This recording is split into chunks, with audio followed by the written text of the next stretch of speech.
guys, good evening. Bago ang lahat, Happy New Year. Ano ang mga handa-handa nyo? Paalam naman, pahingi kasi wala kaming handa, wala akong handa. Kasi yung amo ko kahapon umalis papuntang London. So, andito ako sa bahay ng mama niya, dito ako tinapon. Dito ako magbabagong taon. So, as usual, ayun, habang nanonood ako ng TikTok, nag-scroll-scroll ako. May nasagap akong balita kahapon tsaka nung isang araw, December 28 to December 29 kahapon, about sa Pilipinong nakapatay ng alaga niyan dahil sa depress. Tapos ngayon naman, Pilipina naman napatay ng anak ng employer niya na Kuwaitia din. Pero yung anak ng amo niya, sabi daw may record na daw yun. Ngayon nakalabas pa lang. At pagka bago-bagong labas pa lang, ayan, may napatay at kababayan pa natin. So, ano na, bansang Kuwait? Ba't ganoon? 2022,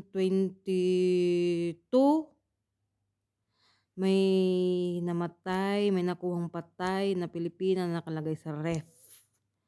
Tapos, 2023, may Pilipinang pinatay, sinunog, at tinapon. Ngayon naman, pinatay ng batang employer at nilibing sa labas ng bahay nila. So, every year, nagsiselebrate tayo ng bagong taon or Christmas or nakakabagong taon pa lang unang-unang buwan ng January. Ba't ganun ang bansang Kuwait? Diba? Walang pagbabago. May namamatay, may pinapasay, may ginagahasa, may nagpakamatay. Sana all. Mapapasana all na lang ako sa mga nangyayari dyan sa bansang Kuwait. Sa tagal-tagal ko dyan, sa 11 years ako dyan sa Kuwait, di ko yan naranasan. Actually, galing ako dyan yung last year. Kauwi ko lang ng last year galing akong Kuwait, bansang Kuwait. So, nabutan ko yung ban ng Kuwait. Ngayon, yung visa ko sa amo ko, pinakancel ko, hindi na ako bumalik. Kasi kung bumalik ako, hindi ko pinakancel, nakabalik pa sana ako dyan ngayon sa amo ko ngayon dyan, sa dati sa 11 years ko dyan sa Kuwait.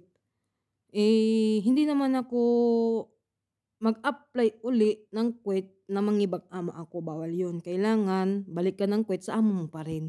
Kaso nga lang, wala na yung visa ko, cancel na. Ngayon, nagkatara ko. So, ayan na naman, nangyari na naman. O, diba, sana all, may namatay at may nakulong pa.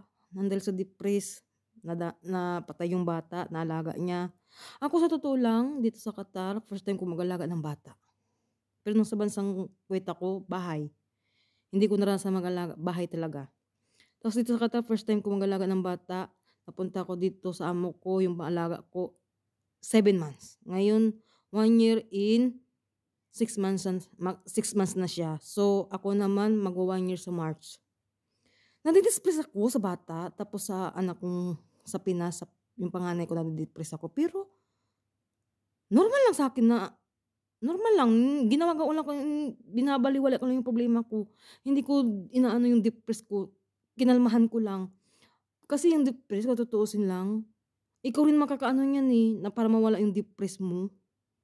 Ikaw lang makakagamot dyan sa depress mo. Kasi kung i-continue mo yan, mamumblema ka lang, isip ka ng isip, na ganito, talaga madidepress ka talaga, talaga may magagawa ka magpakamatay. Kung hindi makapatay ka, ikaw magpakamatay ka rin, ganyan. Pwede kang bigtin mo sarili mo, ganyan. Pero ako, na-depress ako sa alaga ko. Pag tumawa na yun sa akin, Lin!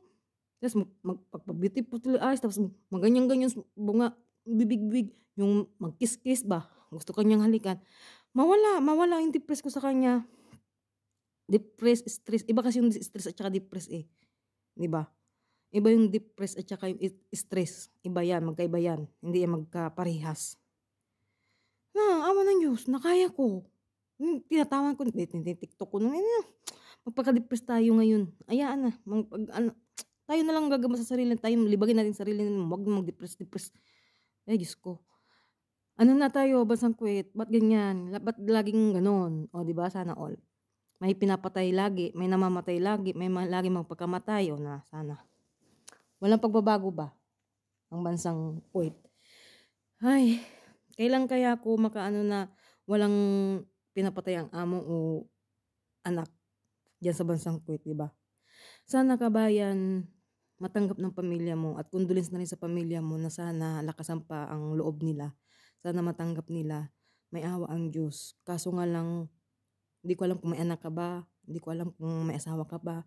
Sana matanggap nila, lakasan nila yung loob nila. Merry Christmas again. Merry Christmas. Tapos na pala yung Christmas. Happy New Year. And maligayang bagong taon. Wish na kayo sa mga gusto ninyong matupad ngayong bagong taon sa mga darating pa sa buhay ninyong love life. Diba? Nagkamali ako. Nag-vlog pa nga ako, pero nagkamali ako. Sana all. Thank you guys. Sana magustuhan ninyo ang aking post. Yun lang. Follow to follow.